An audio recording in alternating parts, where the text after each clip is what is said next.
Now, a couple days ago, Entertainment Weekly did an article about Season 2 of The Mandalorian, link to it in the description below if you want to check it out, which gave us a few new pieces of information along with a half dozen or so new images, as well as, I'd imagine, signaling that we should really expect that trailer any time now.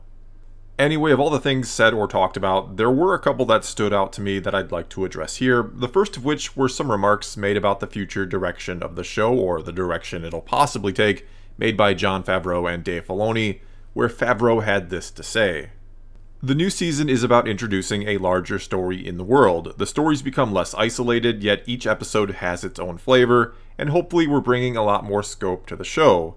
Dave Filoni then added, "Everything gets bigger, the stakes get higher, but also the personal story between the child and the Mandalorian develops in a way I think people will enjoy." Favreau then goes on to say, "As we introduce other characters, there are opportunities to follow different storylines. The world was really captivated by Game of Thrones and how that evolved as the characters followed different storylines. That's very appealing to me as an audience member."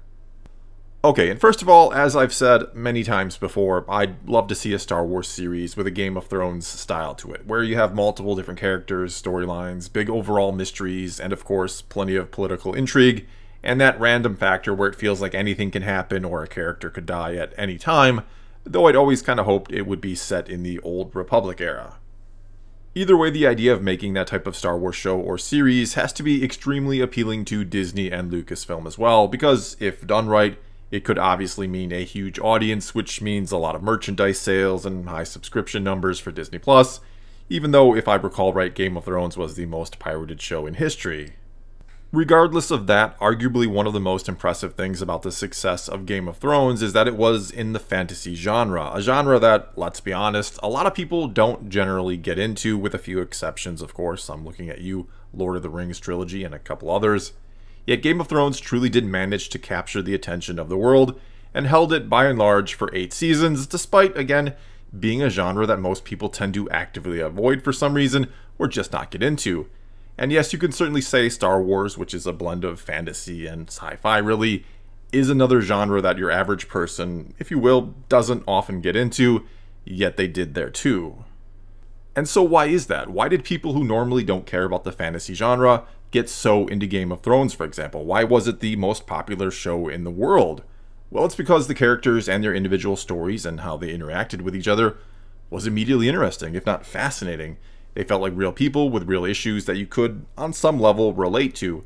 And you actually cared about what happened to them, and oftentimes you found yourself genuinely rooting for or against some of them, which I think was the real key to its success. I mean, some people were so emotionally vested in the characters, or they were invoking such real and powerful emotional responses, that there are or were people who truly hated Joffrey, for example, who would have choked them with their own hands, or who would have literally stood beside and fought with a character like Ned Stark if they could.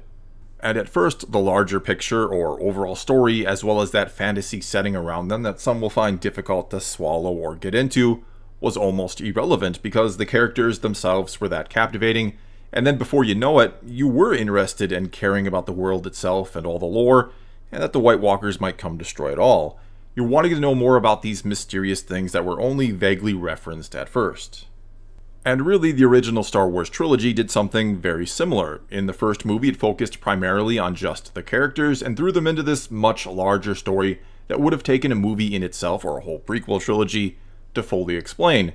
That first film never goes too much into detail about what exactly is going on and why. It gives us the basics of the story, it gives us a few tidbits about the bigger picture, but it doesn't go into anything else. And why it worked is because those characters in it felt real, genuine, and familiar somehow, even if the setting around them wasn't. And only as the story or movies went on, after we got to know the characters and started to care about the bigger picture they were a part of, did any of the details really get fleshed out at all? Did we hear deeper explanations about things like the Force or where these characters really come from? In other words, the key was to keep it relatively simple at first with a bigger picture, and immediately hook people with good, likable, or dislikable characters, and then grow from there. Which is almost exactly what the first season of The Mandalorian did. It kept the story very simple and generally focused on only a handful of characters, and primarily on Din Djarin, or the Mandalorian. Yes, it gives us flashes and teases about a bigger story. We learn a bit about Mandalorian culture, but really the first season boiled down to learning a bit about this character, though really not much about him, and how the child coming into his life begins to change him. Basically, it focuses on a very simple relationship, something akin to a father-son one, and does it so well we want to know what happens to them next. In fact, it focused so much on those two characters that I'm curious to see how they actually plan on introducing more characters for us to follow, as they said. And it makes me wonder, despite what I've predicted before, if maybe characters like Ahsoka and Boba Fett, which are rumored to be in this coming season, may have bigger roles than I originally guessed, if they'll be more than just cameos and will instead become an intricate part of the show going forward. Though I do think it's worth noting that in this article, Gina Carano, who plays Cara Dune, was quoted saying, "Some of them are true, some are not true," in regards to all these characters that we're supposedly going to see in Season 2, which is actually the closest thing to something resembling official confirmation about this, keeping in mind all this talk about Boba Fett, Ahsoka, Bo-Katan, and others comes from outside sources, and no one at Lucasfilm has said a word about them. Anyway, here, all this talk leads to the question of, do people want this show, The Mandalorian, to turn into something akin to Game of Thrones? Do they want multiple main characters and several twisting plot threads that all weave together into a much larger overarching narrative? Or do people just enjoy the simple nature or simple charm of it, that it just focuses on two characters for the most part, and again, mostly on The Mandalorian? In this first season, everyone we met was through him. All stories we got found him at the center or being the driver of it. And since this is called The Mandalorian, very singular, that does make sense. Yet it also has to be kept in mind that the next Star Wars movie is still years away, and that the sequel trilogy has already faded from the memory of most fans, and that nothing is being done with it after the fact, which makes The Mandalorian basically the flagship of Star Wars right now. This is all they've got at the moment to keep the franchise in the spotlight, which means they'll likely want to see big things done with it to not only keep people interested, but to keep the franchise relevant. In other words, as the seasons go on, and starting here with Season 2, I do see this getting bigger and bigger, which is something I even predicted before the first season, that it would start out small with just a few main characters and keep growing and growing, and that it'd be done this way for all the reasons I laid out before in this video. Because no matter how interesting or popular your setting already is, or how great of a story idea you may have, it really doesn't matter if you can't populate it with intriguing characters. The sequel trilogy is sort of evidence of that. People were initially drawn in because it was Star Wars, and The Force Awakens broke all kinds of box office records. But as the trilogy went on, people stopped showing up because Star Wars alone is nothing without great characters. Okay, and very quickly before wrapping this up, I want to touch on something else Jon Favreau said about one of the reasons why he thought Season 1 of The Mandalorian was so successful, and about that he had this to say. I think it was the fact that it was live-action Star Wars on TV for the first time. Having worked on bigger, higher-profile films, there's a much different set of standards that you're judged by. We've benefited from the smallness of our worlds. And first of all here, it's not technically the first live-action Star Wars on television. That was the holiday special, and then there was also 2 Ewok movies in the mid-80s. Anyway, I don't know if I agree with what he had to say here. I mean, in some respects, I actually expect less out of a 2-hour movie than I do out of a multi-season television show with countless hours to tell a story.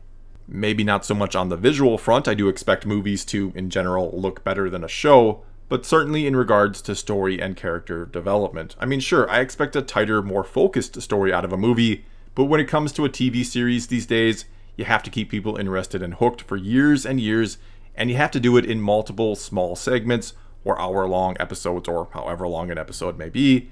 And if your story and characters aren't solid all the way through, there are so many other series out there for people to choose from. Though when it comes to Star Wars specifically, I think a lot of people did have lower than normal standards for The Mandalorian because of the sequel trilogy and how many weren't pleased with it. I'm not saying that's the only reason why The Mandalorian was so successful, or even a main reason why so many liked it, but I do think there were plenty of people turned off by the sequel trilogy that found something to love in The Mandalorian. Well, that's all I've got for this time. Now it's your turn to tell me what you'd like to see out of the future of The Mandalorian. Do you like it as is, as a smaller show that focuses primarily on its main character?